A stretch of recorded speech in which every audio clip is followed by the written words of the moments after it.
What will it take to finally bring inflation down to its knees?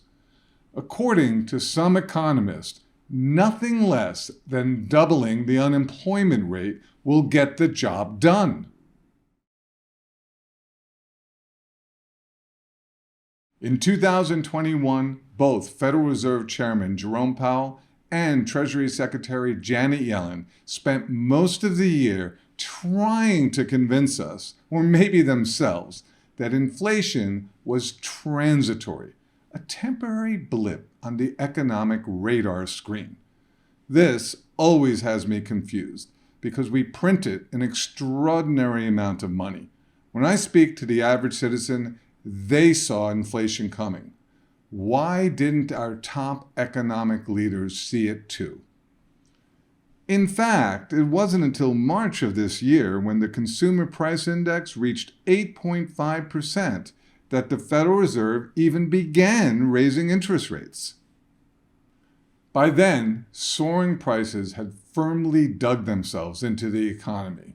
And now it's clear to everyone, including Jerome Powell himself, that inflation is chronically high and not going anywhere on its own. Last month, Chairman Powell finally admitted that households and businesses will have to endure pain as the central bank applies forceful and rapid steps to get prices down.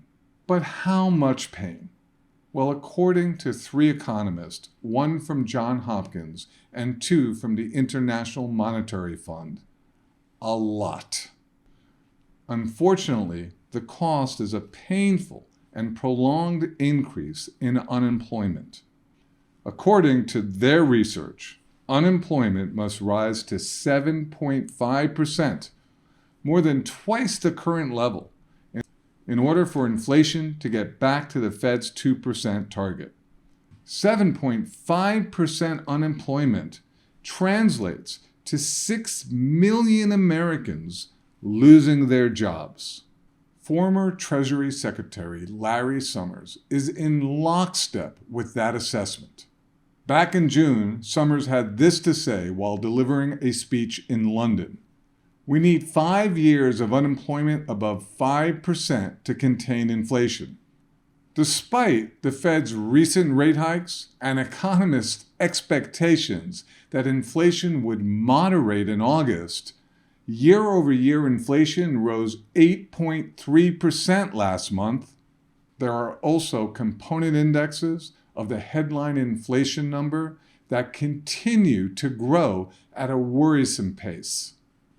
On a month-to-month basis, the shelter index rose faster in August than it did in July.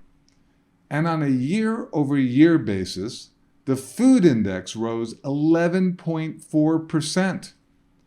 That's the largest 12-month increase in more than 43 years.